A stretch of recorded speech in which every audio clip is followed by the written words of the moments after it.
Vamos a hablar ahora de ese camino hacia el cielo, una puerta que se abre hacia el amor. Algo a lo que todos tenemos miedo es de afrontar la muerte, pues esta se presenta como un túnel oscuro, pues no sabemos qué hay detrás, y más aún parecería ser un momento de mucho sufrimiento y de dolor. Es la experiencia natural que nosotros tenemos, porque eso es lo que vemos. O sea, nosotros vemos a nuestros enfermos pues morir, los vemos sufrir, y entonces no sabemos a ciencia cierta qué sigue y cómo es este tránsito. Por eso me parece a mí que estas reflexiones que hemos tenido pues nos abren a una dimensión completamente diferente a lo que nuestros ojos, nuestros sentidos hasta ahora han sido expuestos, porque eso es lo que nosotros hemos visto.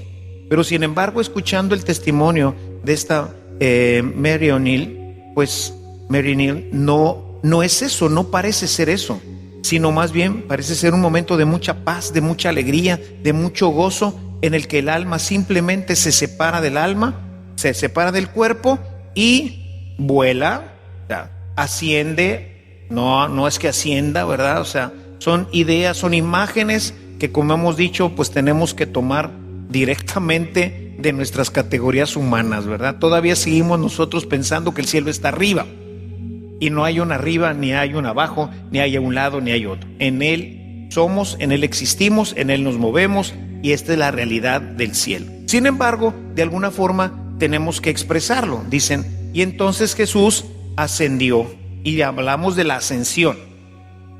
¿Ascendió a dónde? Ascendió al concepto tradicional de que el cielo es el firmamento, hasta que una nube lo escondió a sus ojos. No, simplemente hasta que ¡pop!, desapareció, ¿verdad? Hasta que pasó a esta dimensión o a este estado del cielo, y entonces ahora sí dejaron de verlo, ¿no? Entonces la idea es que la experiencia de quienes han tenido la oportunidad de ir y venir nos dice que no es así. Ella cuenta su experiencia del tránsito en el momento en que se ahoga, en el momento en que ella está ahogándose. Dice lo siguiente: sentía una paz inexplicable. Se está ahogando. Ya había comentado, no comento todo este texto, ojalá y puedan tener acceso a este libro, ¿verdad? Porque verdaderamente está fantástico, sobre todo cómo ella va narrando su experiencia en el momento de ahogarse. Y ya les había dicho que ella pensaba que ahogarse era la cosa más horrible. Yo creo que todos lo pensamos, ¿no? O sea, siempre hemos de repente tenido pues la falta de oxígeno y parecería ser un momento terrible, ¿no? Sin embargo, cuando esto está relacionado con la muerte, no parece ser así, al menos así lo experimentó ella. Dice, había pensado que era un momento muy doloroso, pero al contrario, todo fue de gran paz y de un amor que me envolvía por todas partes, sin miedo ni temor. Simplemente me separé de mi cuerpo. Comentaba cuando vimos estos elementos el primer día, como yo he tenido también esta experiencia, digo, no yo mismo, sino que he visto, por ejemplo, en la muerte de mi papá, en la muerte de mi mamá y en la muerte de algunos otros enfermos, que a veces no solamente son unos momentos antes, sino como que hay un proceso de preparación. Lo veremos el día de mañana. Hay un proceso de preparación en el que Dios, a través de diferentes elementos, va preparando, y como si se empezara a abrir, se empezara a preparar a la persona para el tránsito, aun cuando todavía está viva, pero puede ver ciertas cosas, experimentar ciertas cosas, y a mí me parece que es así. Yo, por ejemplo, con mi papá, los días anteriores, él siempre sufrió, bueno, no siempre, los últimos años sufría mucho de un problema que tenía en la espalda. Con frecuencia teníamos que estarlo infiltrando para que ya no le doliera tanto. Él tenía esta expresión, cuando yo le preguntaba, ¿te duele? ¿Estás mal? Porque pues uno ya lo veía normal, ¿no? Y él decía esto, el dolor y yo nos hemos hecho amigos. ¿Sí? Esa era su expresión. Y en sus últimos días parecería como si el dolor hubiera desaparecido. O sea, su rostro cambió, se relajó. Había una expresión de serenidad, de paz en él, que de alguna forma pues lo fue preparando para el momento definitivo del tránsito hacia la casa del Señor. Es la experiencia a liberarnos de este cuerpo, ¿verdad? Ahorita vamos a hablar un poquito de esta liberación y de retomar nuevamente nuestro cuerpo. Es la experiencia de la libertad plena y del abrazo amoroso de Dios, los dos elementos. Por un lado, siento que esto que me atora, que no me permite experimentar todas las capacidades de mi alma, de repente se suelta de esto que lo comprime o de esto que lo limita. Permítanme mejor usar esa expresión. El cuerpo, más que presionarnos, nos limita. Decíamos el día de ayer que pues ahorita nosotros oímos con nuestros oídos, vemos con nuestros ojos, hablamos con nuestra boca, pero una vez que el alma queda liberada de estas experiencias corporales, ahora todo esto ya no es necesario. Ahora oímos desde el alma y hablamos desde el alma y vemos desde el alma. Y esta expansión de los sentidos nos permite conocer cosas que hoy no podemos nosotros comprender porque tenemos la limitación de nuestros sentidos. Imagínense ustedes un ciego. Ese está mucho más limitado que nosotros, ese no ve nada. El que está sordo, lo mismo. El que está mudo, lo mismo. Son limitaciones que pertenecen a nuestra corporeidad, pero que una vez liberada el alma, una vez que el alma sale, el alma adquiere la plenitud, ya no se ve limitada por el cuerpo, pues adquiere todas estas propiedades perfectas, ¿no? Uno de los elementos que comentaba también de este momento de la muerte, decía yo que es la sábana santa. Recordarán ustedes que les decían esta sábana que está en Turín, que se ha discutido mucho si es o no es el lienzo que envolvió a nuestro Señor en la sepultura. Y les decía cómo los científicos y la gente que ha investigado todos estos temas, uno de los elementos que más les llama la atención y por lo que ellos creen que efectivamente esa sábana fue la que usó nuestro Señor, es que dicen que no es posible que una persona que muestra todas las heridas y todo lo que muestra la persona que estuvo envuelta en esa sábana, dice, no puede ser que tenga una expresión de paz, de serenidad tan grande como la que ellos encuentran en el rostro de la sábana, ¿no? del hombre que estuvo envuelto por esta sábana. Entonces, esto yo quisiera nuevamente, en esto hago pues puntualización, porque son cosas bien importantes, sobre todo para los que ya vamos pues acercándonos más, ¿verdad? Entre más vamos envejeciendo, pues la muerte va estando más cercana de nosotros. Cierto que nadie sabe cuándo puede morir. Mueren los niños en el seno de la madre, mueren a los 12, 15, 40 años. O sea, no hay una fecha para morir. Pero ciertamente sabemos que el cuerpo se va a ir desgastando y sigue desgastándose y sigue desgastándose hasta que un momento en que nuestra naturaleza física ya no puede sostener el alma y en ese momento pues morimos, ¿no? Entonces esto me parece muy consolador, no tener miedo a ese momento y esperarlo con mucha paz, con mucha alegría, sobre todo cuando estemos ya en ese proceso terminal, cuando se acerque ya nuestra muerte. Hay una anécdota muy hermosa que contó el padre Darío Betancourt, creo que en alguna ocasión le he compartido con ustedes, él vivía en Nueva York, todavía vive en Nueva York, y era muy amigo de una familia cuya mamá, o sea, la señora de la casa, enfermó de cáncer.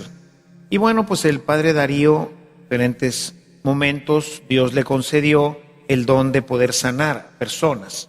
Y entonces, bueno, pues él estuvo orando por esta persona, se juntaban los hijos, que eran también todos amigos, era amigo de la familia, y entonces se juntaban a orar.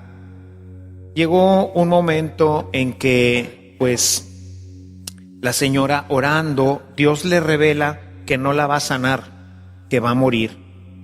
Y entonces, el día en que se reunían, les dice a toda la familia reunida y al padre Darío, les dicen, pues, ¿sabe qué? El Señor a mí me ha hecho entender con claridad que no voy a sanar, que efectivamente voy a morir.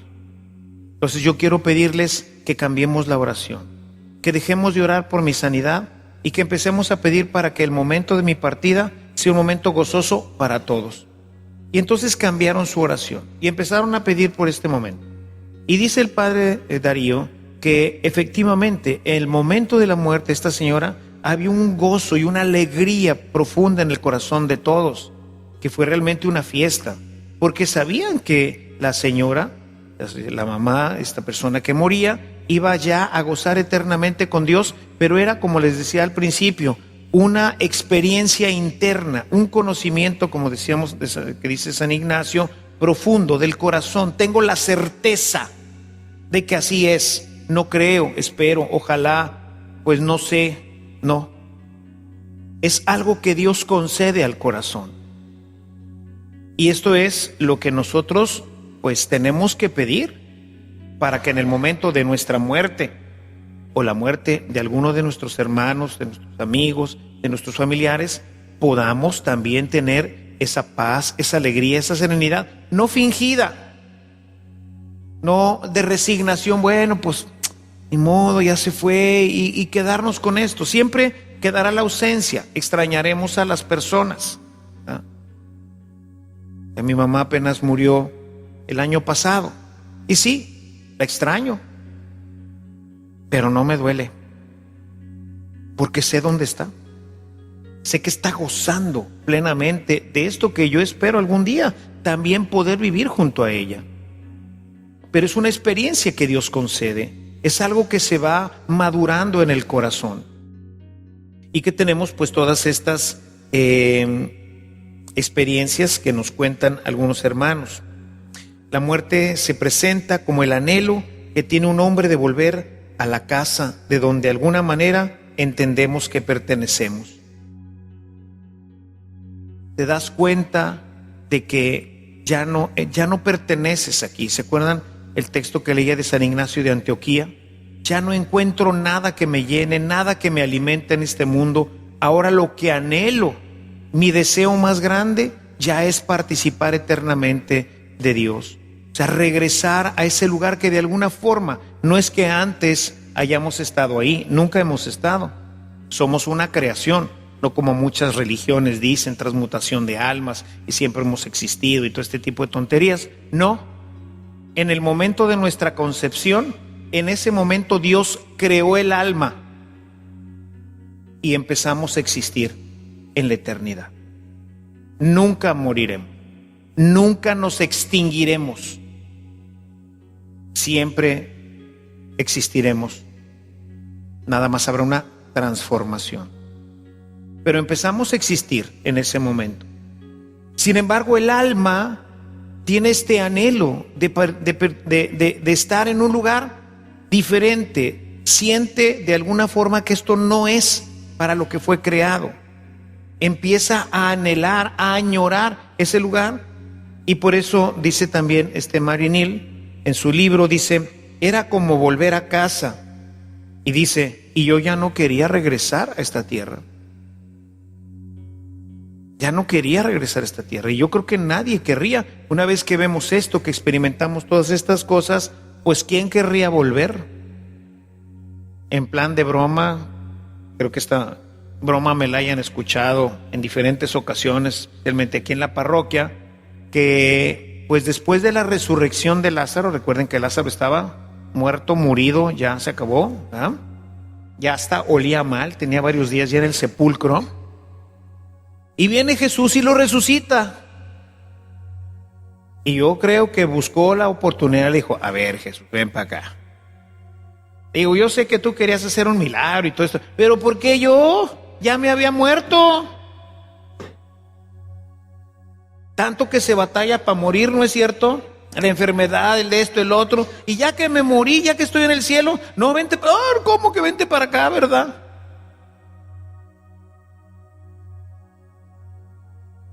Se lo trajeron, ¿verdad? Sí, agarraron las orejas al pobre Lázaro, ¿no? Pero pues ¿quién querría, después de conocer todo esto, después de ver todo esto, de experimentar todo esto? Pues la verdad nadie querría, ¿no? Yo creo que, perdón por la expresión, pero le hacemos un daño a la persona cuando lo resucitamos. Imagínense que alguien tuviera el poder, y ha habido estas experiencias, de resucitar a una persona. Pues como diríamos los mexicanos, ¿verdad? No me ayudes, compadre. Déjame donde estoy.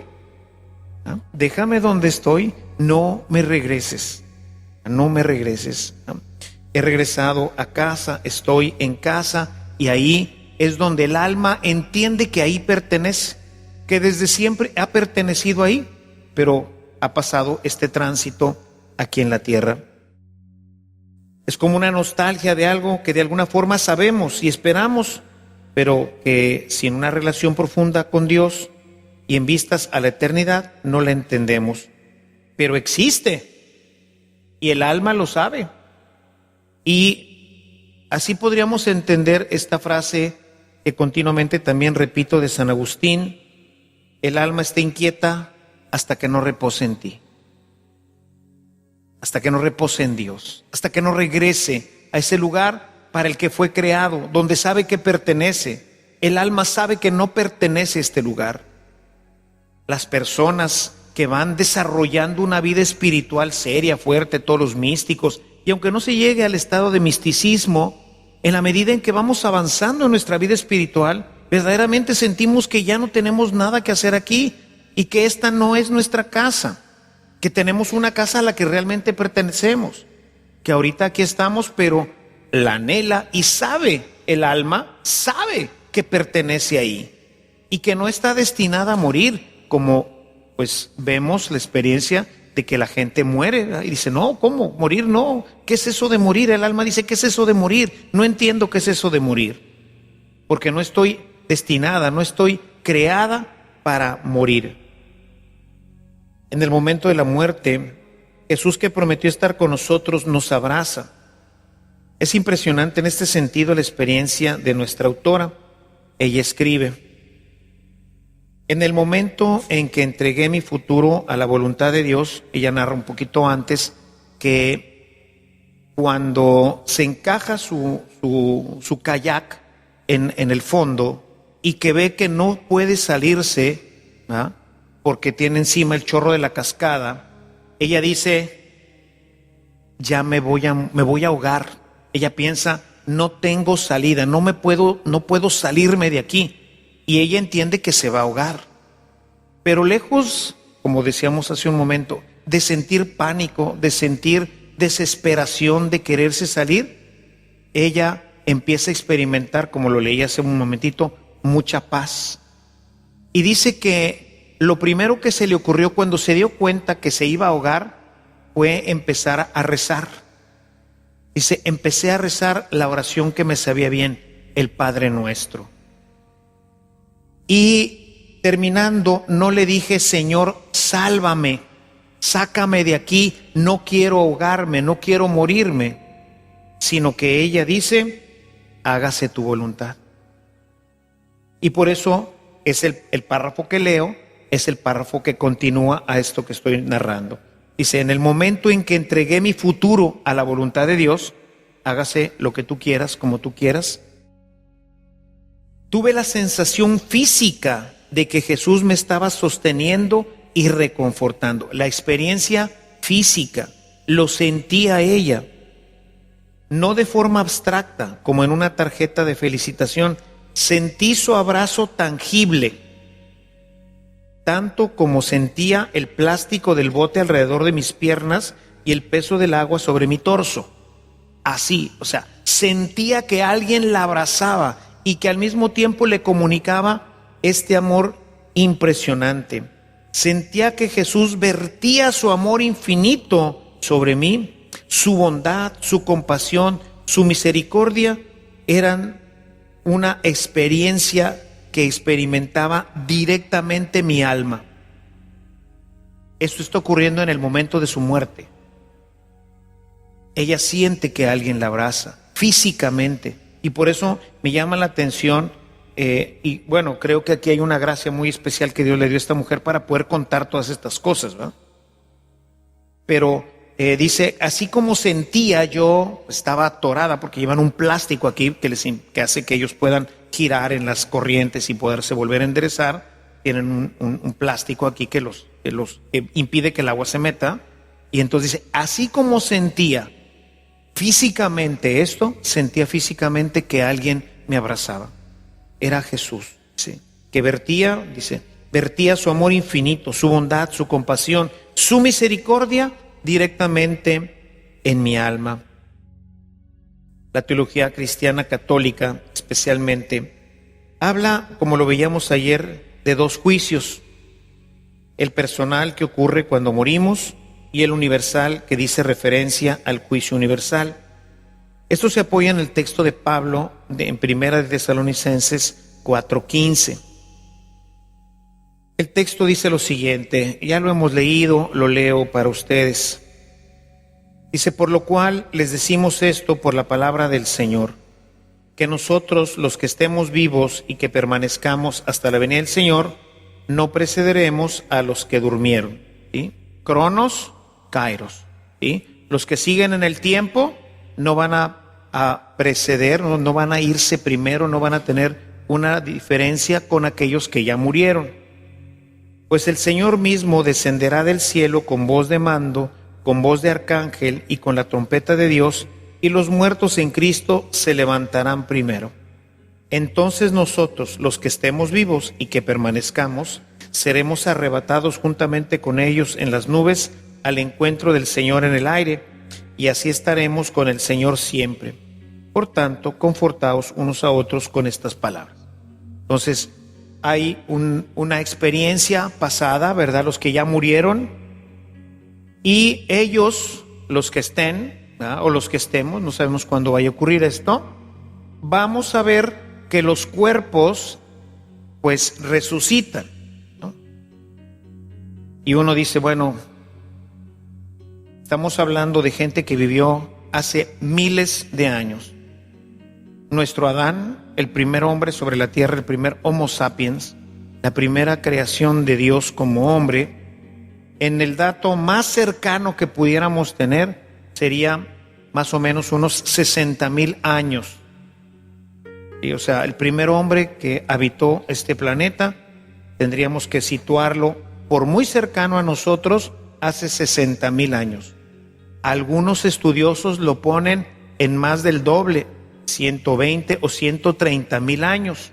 En esto pues no se llegan todavía a poner de acuerdo, pero lo más cercano dice no después de hace 60,000 años. El primer hombre que transitó por este mundo vivió hace 60,000 años. ¿Qué queda de ese hombre? Y es un proceso de reciclaje, ¿eh?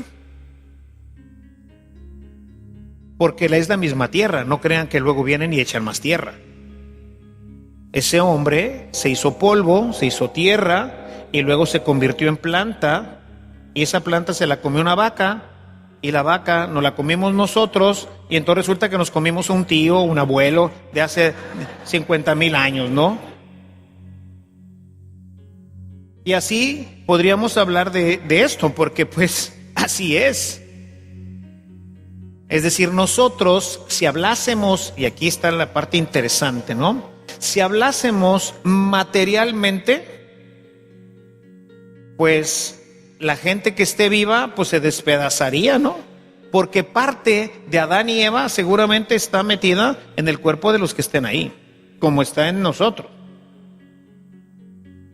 Entonces quiere decir que hay un misterio que va más allá de esto. Pero la experiencia, nuevamente en categorías humanas, dice Pablo, veremos cómo los muertos resucitan. ¿Esto por qué? Porque es importante. Una de las cosas más importantes para la primera comunidad cristiana era tener la certeza de que así como Cristo resucitó, así también nosotros resucitaríamos. Que este cuerpo que nosotros hoy tenemos y vemos y tocamos y sentimos, va a ser exactamente el mismo que vamos a tener en la eternidad. ¿Sí? Y por eso el tema de ven, acércate, mete tus dedos en mis manos y en mi costado, etcétera. Todo este tipo de experiencias pues son experiencias de tipo humano que necesitamos nosotros, y sobre todo la primera comunidad necesitaba tener para tener la seguridad de que pues estábamos siguiendo el camino correcto, como dice Pablo, ¿verdad? Si Cristo no resucitó, pues entonces vana es nuestra fe. O sea, nosotros no tenemos ninguna posibilidad. Pero no, sí resucitó.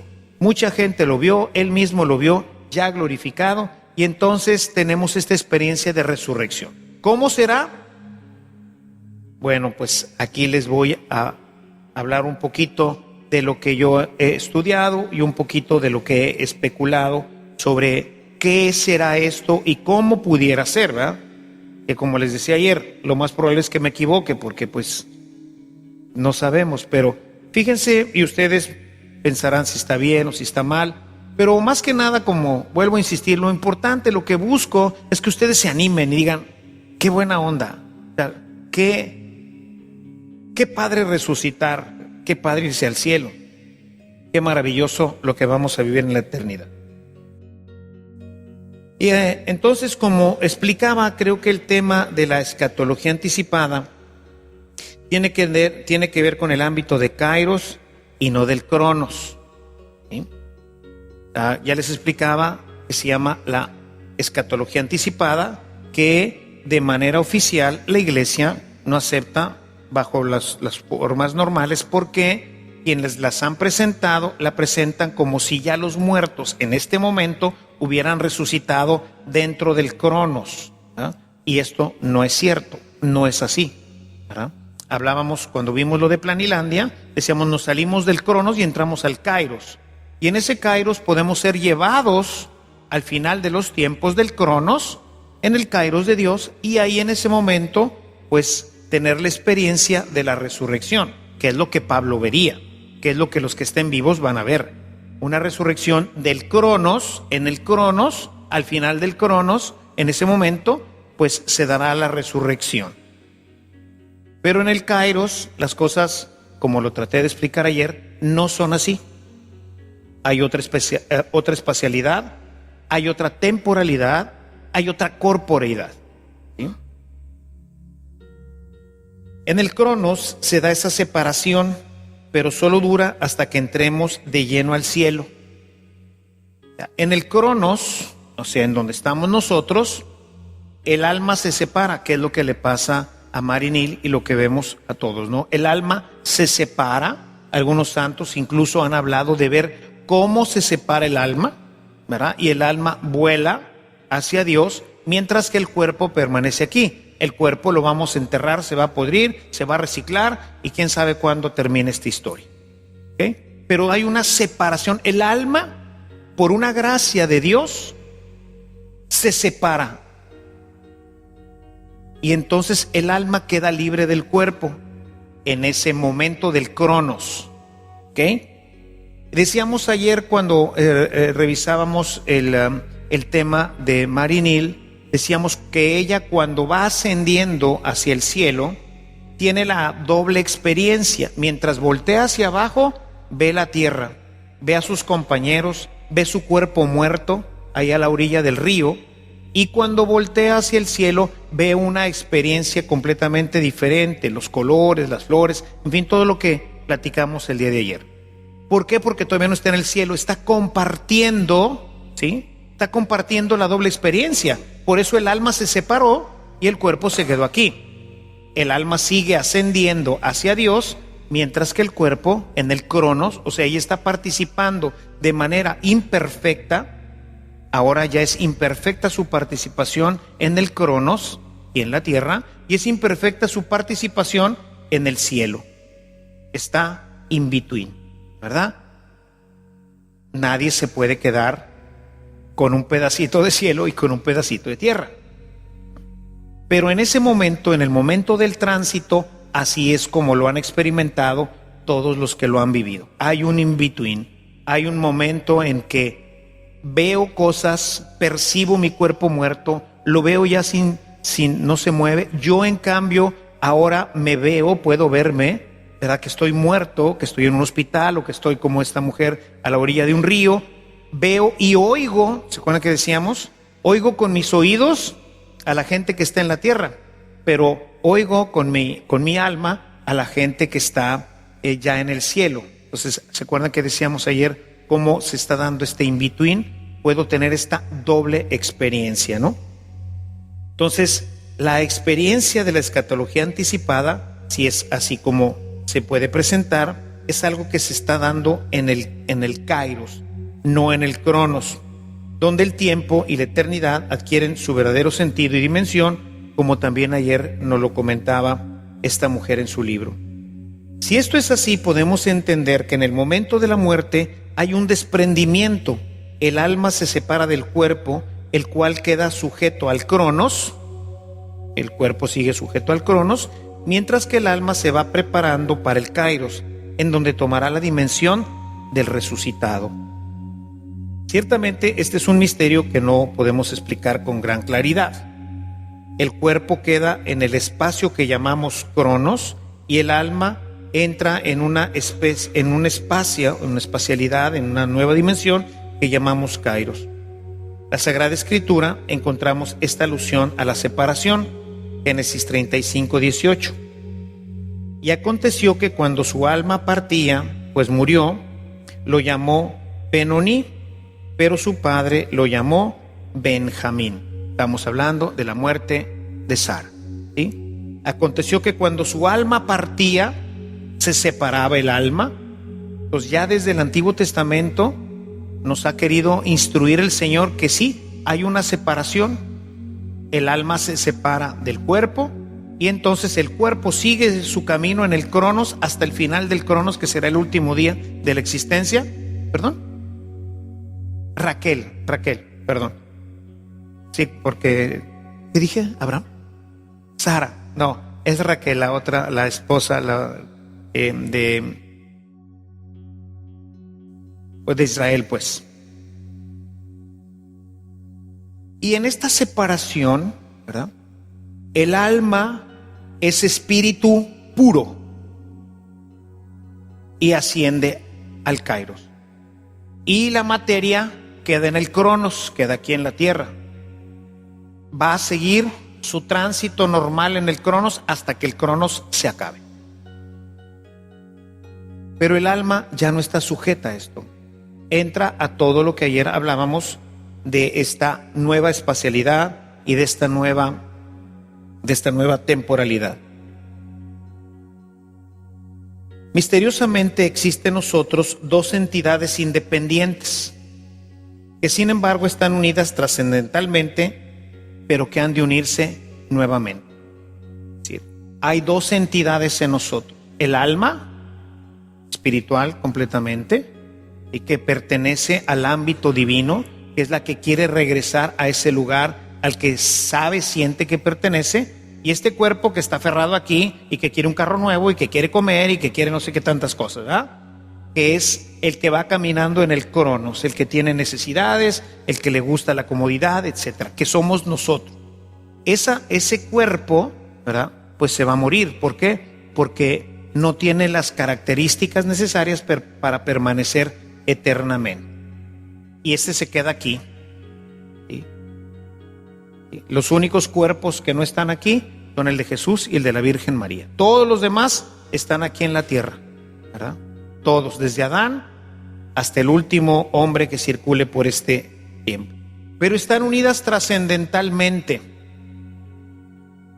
Mi alma dice referencia a este cuerpo y este cuerpo dice referencia a esta alma. De tal manera que no son dos, sino es una sola cosa. Cuerpo y alma se llama ser humano. Y se llama en concreto Padre Ernesto María Caro.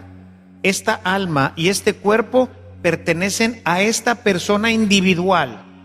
Mi alma no puede ir a ninguna otra parte, ni mi cuerpo puede ser habitado por ninguna otra alma, ni por otra situación diferente. ¿Sí? Vamos a volverlos a integrar, de tal suerte que el alma, al menos por las experiencias que tenemos, el alma en este tránsito hacia Dios se da cuenta que es la misma persona. Dice Marinil, yo no pude verme porque no había espejos. Es decir, no sé cómo era en mi tránsito, no sé cómo era ya espiritualmente, pero ella se comprende a sí mismo y ve, cuando ve su cuerpo, dice, esa soy yo, ¿sí? Y esa que es ella, pues es la que nosotros vamos a conocer. ¿Recuerdan? No me acuerdo si lo veía con ustedes o lo decía en una boda recientemente. Hablaba del amor kainos, que es el amor con el que Dios nos ama, que es un amor que no pasa, que es un amor que al contrario se va perfeccionando. Y entonces en ese irse deteriorando nuestro cuerpo, en el amor kainos, que es el que principalmente pues proviene y es esencial en Dios, es el que los esposos tienen. Por eso cuando se envejece uno, pues la persona no lo ve envejecer. Y entonces siempre digo, no, o sea, la viejita, que ve al viejito ya así medio hecho pasita y todo, que tú dices, y ella dice, pero qué hermoso estás, mi vida. Y tú dices, pero ¿de dónde, verdad? Ya chimuelo, pelón, y no sé qué más, ¿verdad? Pero ella cómo lo ve, y él cómo ve a ella. ¿Por qué? Porque ahora, como se han unido, entonces ya no ven lo que está en el cronos, ya no ven lo físico, sino que ahora pueden ver más allá. Nosotros que no tenemos este amor, pues vemos a la persona pues como es físicamente, ¿verdad?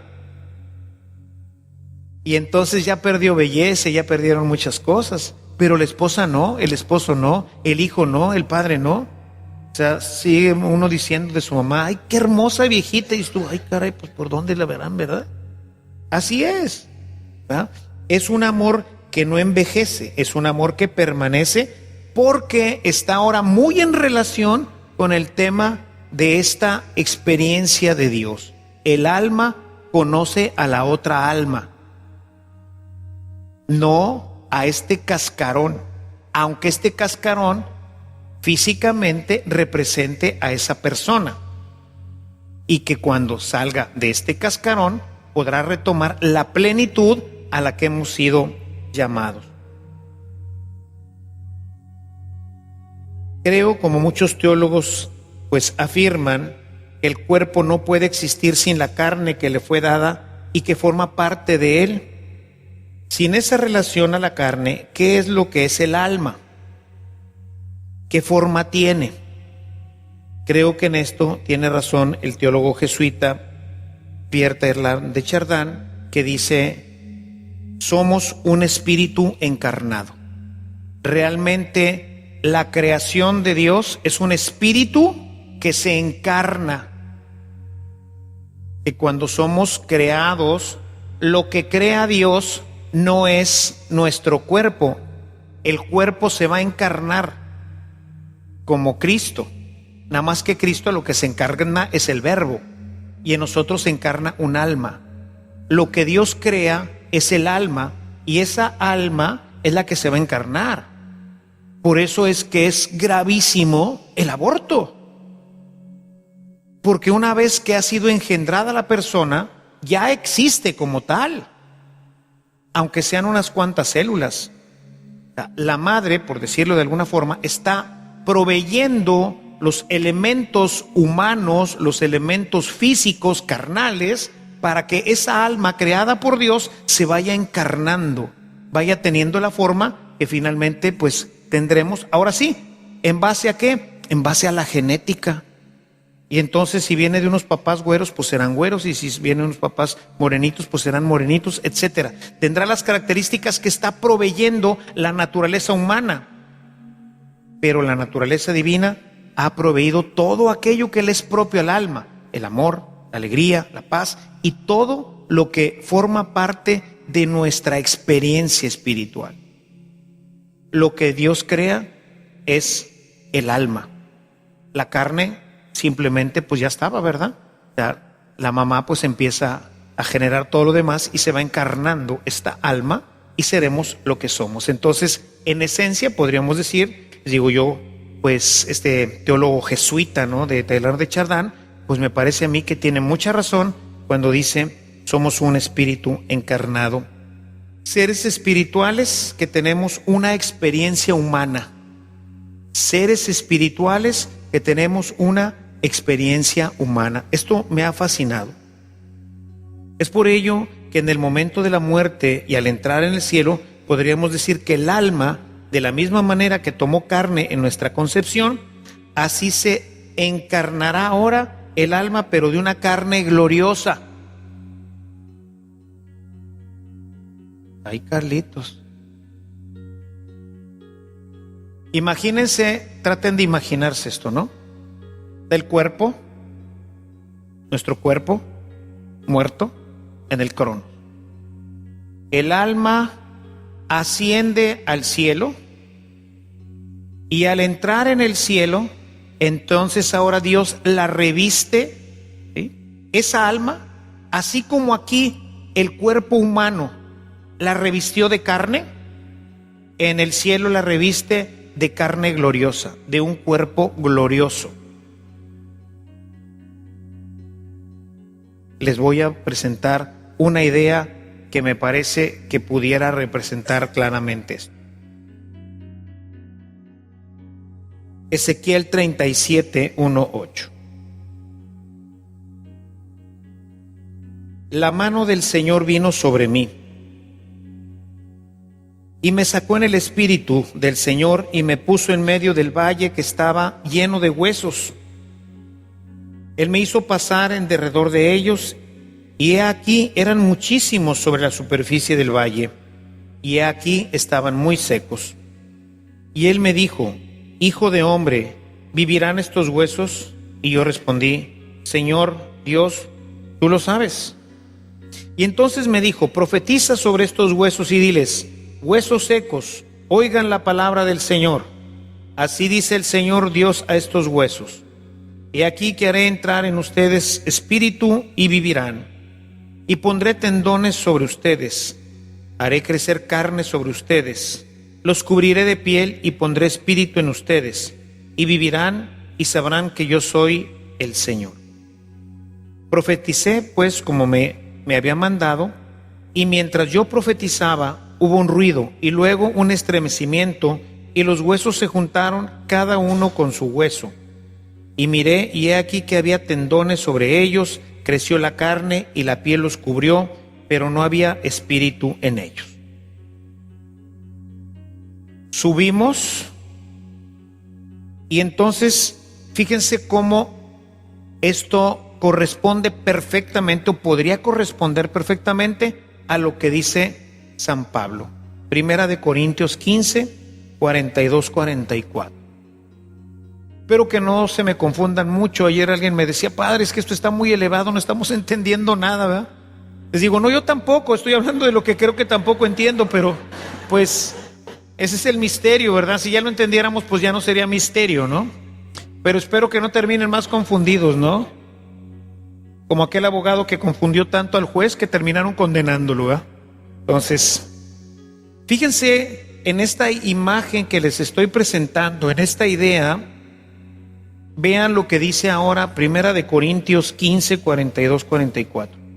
Se siembra aquí un cuerpo corruptible, resucita un cuerpo incorruptible. Se siembra en deshonra, se resucita en gloria.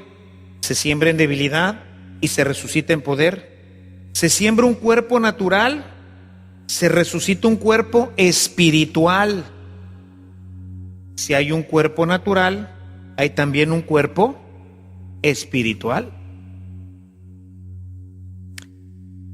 Ya, dice en otra parte, somos como una tienda que se va desgastando, pero luego somos revestidos de una tienda, de un cuerpo que no tiene estas características. Y entonces me venía a mí a la mente, puede ser así, puede no ser, pero fíjense cómo tiene mucha correspondencia. Si nosotros pensamos en que aquí dejamos nuestro cuerpo, ¿verdad? Y en esa resurrección eterna que va a ocurrir en el Kairos, ¿verdad? Cuando el Kairos y el Cronos se junten al final del Cronos, ¿sí? En ese momento, ¿qué es lo que vamos a ver? ¿Qué es la experiencia esta de los huesos secos? No nos van a recubrir, por eso decía, ¿Y cómo le va a hacer el Señor si cada uno de nosotros tiene parte de no sé cuántos miles de gentes ahí, porque hemos comido lo mismo que ellos comieron y somos carne de esta tierra, regresamos a la tierra, dice el Señor? Entonces tiene que haber una nueva creación, tiene que haber una creación diferente. Ahora, estos huesos, sí, pero no son los huesos, sino nuestra alma, que primero se recubrió de carne humana, ahora se recubre de carne espiritual. Por eso no necesita circular sangre por ellos. Por eso, aunque es una carne, tiene esta característica de materialidad, porque si no, no sería resurrección. Si no, Jesús no hubiera tenido las mismas características que tenía cuando estaba entre nosotros a cuando ya estaba resucitado. Pero ahora seremos recubiertos de una carne que es espiritual. Se siembra corrupción, se levanta incorrupción. ¿Sí? O sea, sembramos carne y va a resucitar un cuerpo, dice. Si hay un cuerpo natural, hay también un cuerpo espiritual. El espíritu creado por Dios en el momento de nuestra concepción, el alma que crea Dios en el momento de nuestra concepción, se cubrió de carne mortal, es decir, material. Ahora, en el momento de la muerte, se cubre de carne inmortal, glorificada, como la de Cristo. Nada más que en el Kairos, ¿sí? Esto está ocurriendo en el final del Cronos. De tal manera que cuando entramos al cielo, dado que no podemos concebirnos ni entendernos el alma sin el cuerpo, ni el cuerpo sin el alma, ocurre, que es lo que llamaríamos la escatología anticipada, pero realmente no es anticipada. Está ocurriendo al final del Cronos, pero en el Kairos no hay finales. En el Kairos es un hoy permanente. ¿Sí? Decíamos ayer la experiencia de Mary Neal, como dice, sentía como si el presente, el pasado y el futuro se unieran en un solo momento y se extendieran hacia la eternidad. ¿Qué es eso? Algo así. Es una experiencia en donde una vez que entramos ya en esta etapa definitiva de nuestra existencia, somos llevados a la resurrección. ¿Cuándo? ¿En el Cronos? Pues cuando se acabe el Cronos. Y en el Kairos, en el momento de la muerte. Porque en el Kairos, eso está ocurriendo en un momento siempre. Por eso, los que están en el Cronos van a vernos resucitar. Porque es la parte del Cronos que sigue existiendo. Es este cuerpo que se ha desmoronado. Pero ¿qué es lo que verán resucitar? Verán resucitar hombres como nosotros, formados de esta misma tierra. No, porque no sería posible, porque los de esta tierra ya no pueden existir en este nuevo estado de vida, sino que ahora el Señor crea, permítanme decirlo así, esto es, no sé si a lo mejor digo casi una herejía, ¿verdad? Pero crea nuevamente, así como nuestra madre pues nos dio la carne que ahorita tenemos, que ahorita vemos, que ahorita tocamos, con la que nosotros existimos, así Dios en el momento de la resurrección nos da una carne nueva, una carne espiritual que proviene del cielo. Dice en otra traducción, esta traducción no me gusta mucho, la que leí ahorita, de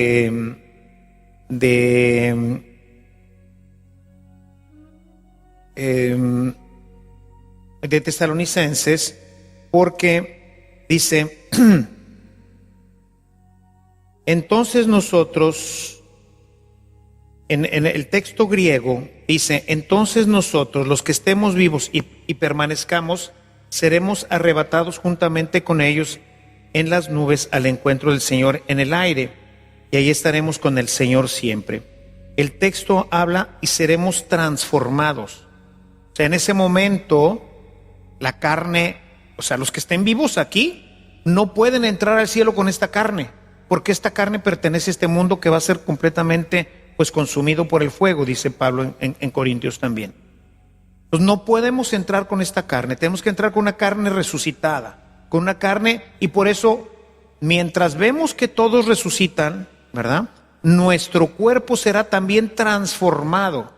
En ese momento los que estén vivos, pues morirán, ¿verdad?, y resucitarán inmediatamente. Esto que experimentamos nosotros, donde el cuerpo queda aquí, los que estén al final del cronos, al final de los tiempos, sucederá inmediatamente. Que ese era, según plantean muchos teólogos, ese era el proyecto de Dios para el hombre antes del pecado. Si Adán y Eva no hubieran pecado, en el momento de la muerte de Adán y Eva, hubieran pasado con cuerpo y alma a la eternidad. Sus cuerpos en ese momento hubieran sido transformados. No habría cementerios, no habría nada que quedar aquí. Pasarían como pasó la Virgen María y como pasó Jesús. Ese era el proyecto de Dios. Pero el pecado, dice San Pablo, trajo la muerte. Esta muerte que nosotros vemos, que la persona queda en el cronos, ahí se pudre y pues espera, ¿verdad?, el cuerpo, este cuerpo realmente como tal, con su materialidad terrena, no resucita. Porque ahora resucita, dice Pablo, un cuerpo, el mismo cuerpo, pero ahora dotado de condiciones y de características, como lo vimos ayer, completamente diferentes. ¿Y es el mismo? Sí, porque es la misma alma que se encarnó, es el mismo yo que se encarnó en mi madre, y es el mismo yo que ahora recibe en esa carne, pues vamos a tener las mismas características físicas y por eso nos vamos a poder acordar, y por eso realmente hablamos de una resurrección, porque efectivamente lo que se está dando, ¿ah?, es una transformación de este cuerpo. Sé que es difícil de comprender, de entender, pero ¿a qué quiero llevarlos con esta meditación? Llevarlos a entender que en el momento de la muerte, en ese momento nuestra vida pasa a ser ya plena en todos los sentidos. Que el cronos se quedó atrás, el cronos lo seguiremos viviendo los que estemos aquí, pero pasamos inmediatamente a participar del kairos de Dios. Y nuestra experiencia es plena, es completa, es definitiva. No hay pues una segunda chance. Bueno, en el primer juicio, en el primer examen no me fue muy bien, pero déjame ver si en el segundo pues logro pasar, ¿verdad? No es así, o no parece ser así.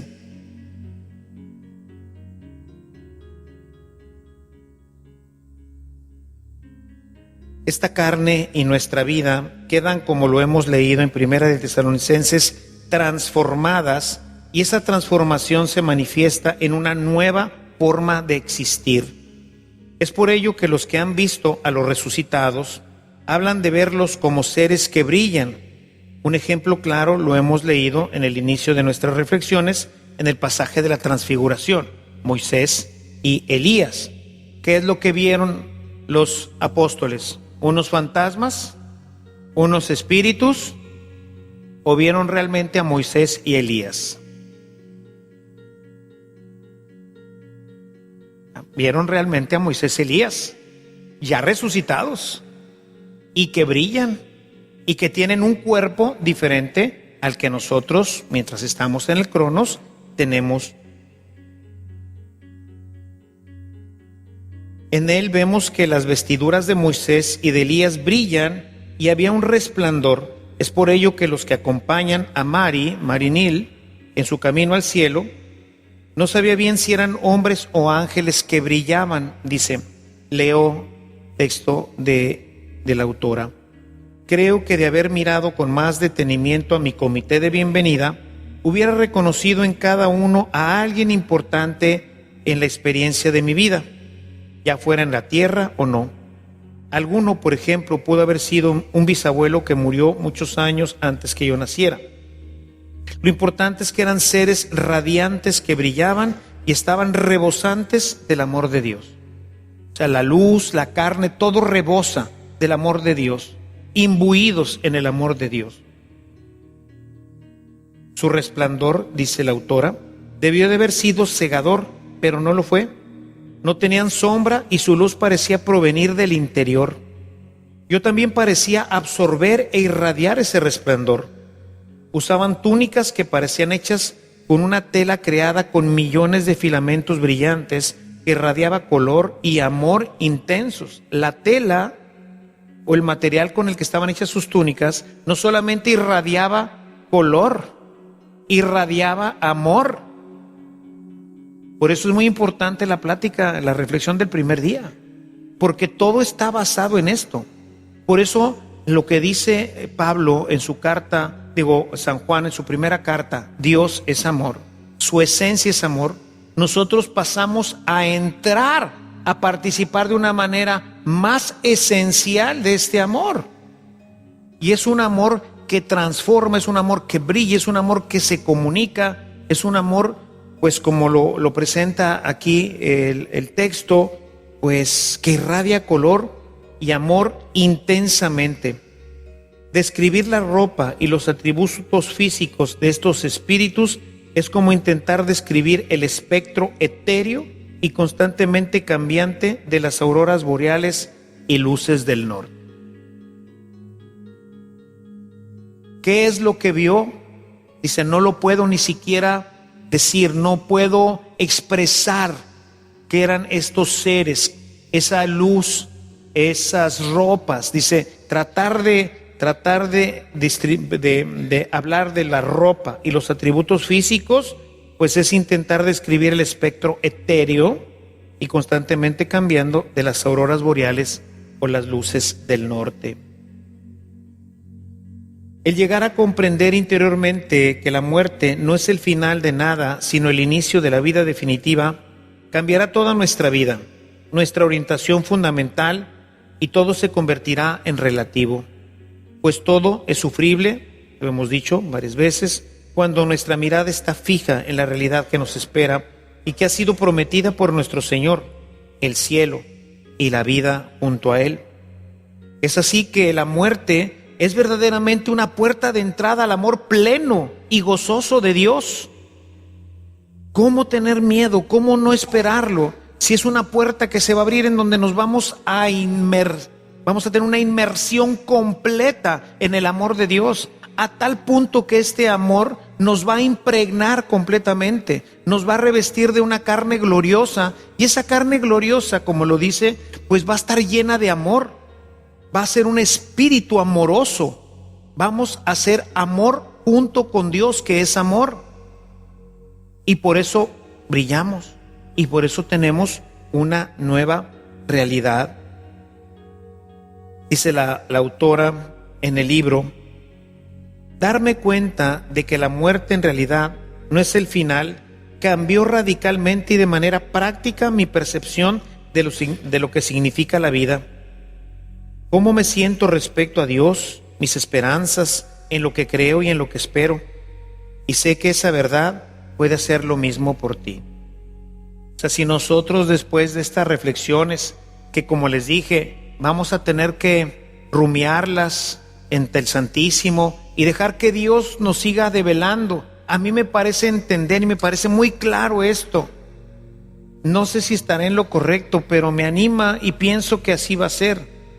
Y no estoy diciendo que esto sea como el New Age, ¿verdad? La reencarnación, absolutamente. Es pasar a la dimensión de Dios, pero con una carne glorificada, con una carne que exhala amor, con una carne que exhala luz, con un cuerpo que se puede tocar, que es el mismo que tenemos nosotros, ¿sí?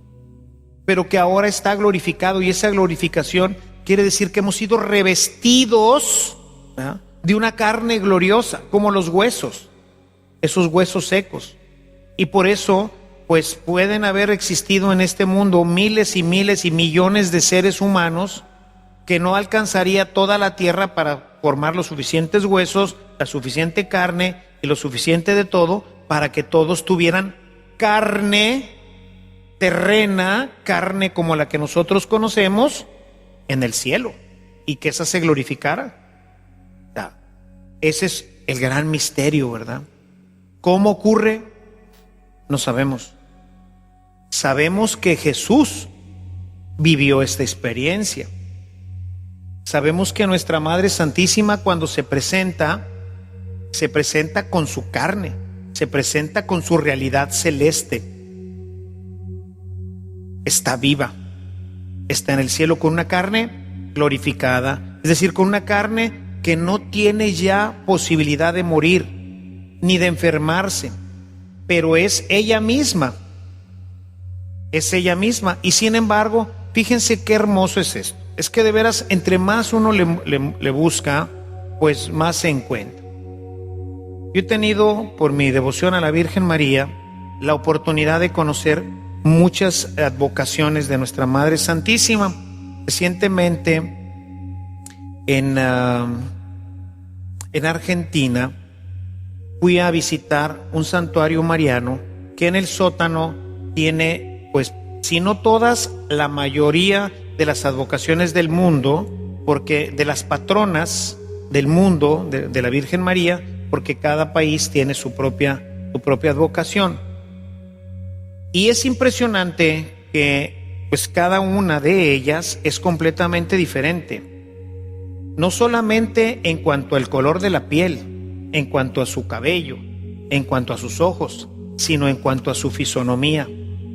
Para las vírgenes japonesas, ¿verdad?, las advocaciones japonesas, la Virgen es chaparrita como ellos y tiene los ojos rasgados. No se parece en nada a nuestra Virgen de Guadalupe, pero en nada. Las vírgenes de Etiopía, las vírgenes que son negras, son como los negritos, tienen la nariz como los negritos, son negros, ¿verdad? Es negra, completamente negra, ¿verdad? De tal manera que quien la ve dice, sí es mi madre, ¿verdad? Les decía ayer, imagínense que a Juan Diego se le aparece la Virgen con ojos azules, tez blanca y pelo güero, ¿verdad? Y le dice, yo soy tu madre. Dices, no, tú no eres mi madre, ¿verdad? Mi madre es una indígena. Y lo mismo podríamos decir si se presentara la Virgen María, así con su rostro y todo, de Guadalupe, se presentara para los españoles. Pues no. ¿Por qué? Pues porque ellos esperan que su virgen, que su mamá sea como ellos, güeritos, ojos azules, etcétera, ¿no? Es decir, las características, esto lo traigo nuevamente a colación, porque las características entonces físicas, humanas, cambian. Depende de cómo la queramos ver. En la tierra ella no podía cambiar, ni hacerse negrita, ni güerita, ni con ojos azules. Era como era, y ahora ya no es así. ¿Cómo era?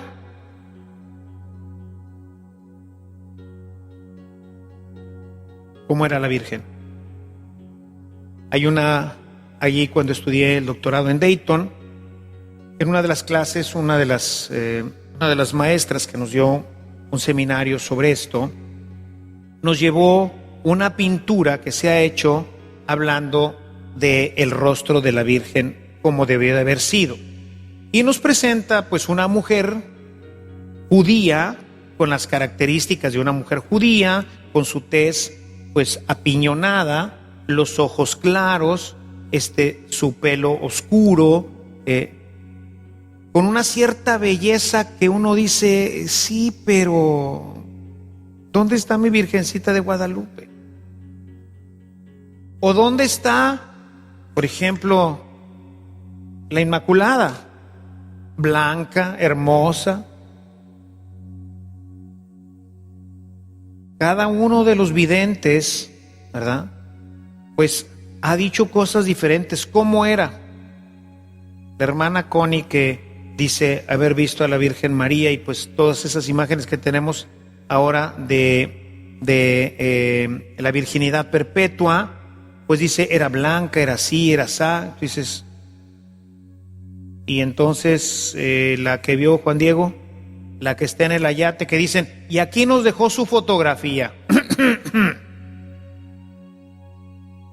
Pues no, nos dejó una imagen que para nosotros, los prietitos, ustedes están medio blancos, pues no les llega, ¿verdad? Ni modo, lástima por ustedes, ¿verdad? Pero el indígena a quien fue dirigido el mensaje no era para los españoles, era para los indígenas. Pues María se presenta como una indígena, sus ojos medio rasgadillos, ¿verdad? Su tez morena, sus palabras. Imagínense que habla náhuatl, la Virgen. ¿Recuerdan que ayer decía, cuando Tamarinil dice, y no necesitaba más que pensar en algo, e inmediatamente las respuestas y el conocimiento venía completo? ¿Qué quiere decir esto, hermanos? Es algo nuevo, increíblemente nuevo.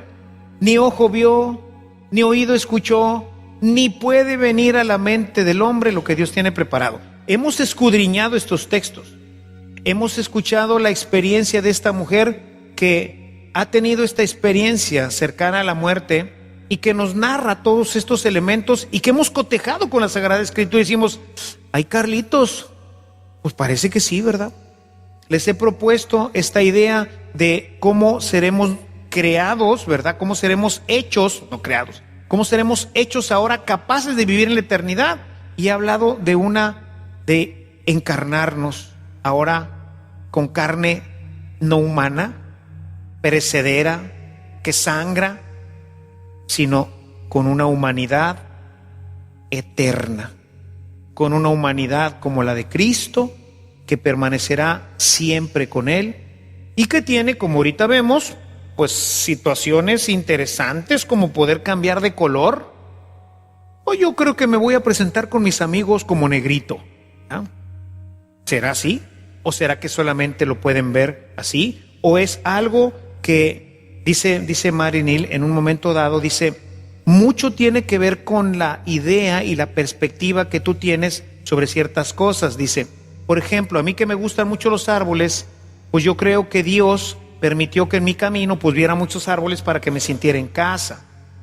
¿Hay árboles en el cielo? A lo mejor no, ¿verdad?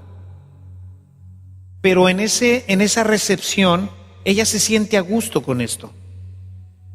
El pasto, la brisa, la luz de la tarde, son cosas que a ella le encantan, como a cada uno de nosotros nos encantará algo. Y entonces seguramente que en el momento de nuestro tránsito, Dios permitirá que estas experiencias, que esta visión de vida, de mundo, pues nos ayuden a entrar en este tránsito hasta que se abra la puerta y veamos que esto es otra cosa completamente diferente, maravillosa. Lo más maravilloso de todo esto es que es un regalo que hemos recibido de Dios. No hay que hacer nada para ganarlo o merecerlo. Todo es gracia, dice San Pablo. Lo recibimos en arras, dice el apóstol, y ahora solo tenemos pues que no perderlo, ¿verdad? No hay que hacer nada. Aspirar a Él y mantenernos en el amor de Dios, este amor que Dios ha derramado en nuestros corazones por el Espíritu Santo. Esta es la buena noticia. No tenemos que hacer nada para ganarnos el boleto de entrada al cielo. Dice nuevamente nuestra autora, sin importar quiénes seamos, dónde estemos o cuántos errores hayamos cometido, Dios correrá hacia nosotros cuando nos volteemos hacia Él. Cuando cometemos profundos errores, el amor de Dios fluye en lo más profundo. Donde abundó el pecado, sobreabundó la gracia. Vean que todo coteja, ¿verdad? Vean a un Dios enamorado de nosotros, a un Dios que procura por todos los medios que tú y yo podamos disfrutar de algo que Él hizo para nosotros. El cielo lo creó para nosotros. Así como creó este mundo transitorio por algo que pues ojalá y podamos entender cuando muramos, así creó también el cielo. Dice Jesús, voy a prepararles un lugar en la casa de mi Padre, porque ahí hay muchas moradas. Cuando se las haya preparado, entonces regresaré por ustedes y los llevaré para que donde yo estoy, estén también ustedes, para compartir con Él eternamente la felicidad y el amor. Tenemos que hacer un esfuerzo y pedirle a Dios que nos ayude a entender su amor, que lo cree todo, que lo espera todo, ese amor que nunca pasa. Como ya lo he dicho, Dios nos ama como somos y no nos trata como merecemos, pues conoce bien el barro del que estamos hechos. Ve más allá de nuestros errores, Él ve nuestra belleza, y en vez de enfocarse en nuestros defectos, Él ve nuestro potencial, nuestro camino hacia el futuro. Oscar Wilde escribía: cada santo tiene un pasado y cada pecador tiene un futuro. Cada santo tiene un pasado y cada pecador tiene un futuro. En la medida en que le entreguemos nuestro pasado, Él rehabilita nuestro presente y prospecta nuestro futuro. Dios ofrece en Cristo gratuitamente su perdón, un perdón que sana y que libera. Basta aceptar su alianza de amor, su ley de paz y reconocer nuestros errores, iniciar continuamente un camino hacia Él. El camino hacia Él se reinicia mañana en la mañana, se reinicia cuando salgamos de este lugar. Es un caminar continuo hacia Él, es un caer y levantarse, es un no perder nunca la esperanza, sino dirigirnos continuamente hacia ese amor que nos llama. Como decía San Ignacio de Antioquía: oigo dentro de mí una voz que me dice, ven al Padre. Y esto es lo que tenemos que oír continuamente también nosotros, mis hermanos. Ven al Padre. El Padre te llama. Ha formado todo esto para ti, pero esto es nada más para un entrenamiento, para que nos conozcamos y nos amemos, para que lo conozcamos a Él y nos decidamos, para finalmente darnos lo que creó eternamente para nosotros.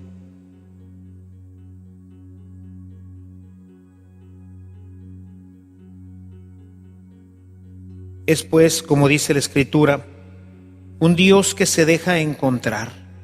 Es un Dios que pide que lo busquemos. Salmo 65 dice: me dejé buscar por los que no preguntaban por mí, me dejé hallar por los que no me buscaban. Dije, heme aquí a una nación que no invocaba mi nombre. Extendí mis manos todo el día hacia un pueblo rebelde, que anda por el camino que no es bueno, en pos de sus pensamientos. Un pueblo que de continuo me provoca en mi propio rostro, sacrificando en huertos y quemando incienso sobre ladrillos, que se sientan entre sepulcros y pasan las noches en lugares secretos, que comen carne de cerdo y en sus ollas hay caldo de carnes inmundas, que dicen, quédate donde estás, no te acerques a mí, porque soy más santo que tú. Dios nos busca a nosotros que somos así. Busca a los pecadores. No he venido, dice Jesús, por los sanos, sino por los enfermos. Cuando eliges aceptar su amor, Dios te promete que experimentarás la vida de manera total y abundante, más de lo que alguna vez pudiste creer posible. La puerta se abre para el que tiene fe, para el que busca al Señor. Jesús dice, busquen y encontrarán, toquen y se les abrirá, pidan y se les dará. Es una oferta maravillosa para nosotros, hermanos, que no podemos ni debemos rechazar. Nuevamente los invito a profundizar en todo esto. Por eso les decía al principio, si siempre les he dicho, tráiganse una libreta, pues ahora casi es obligatorio, ¿no? Y bueno, pues quien no haya entendido, pues está grabado en Facebook, ¿verdad? Tendremos los discos, creo que son de las cosas que necesitamos oír, repasar, tratar de entender, de profundizar y sobre todo pedirle al Espíritu Santo que nos continúe revelando esta realidad en nosotros.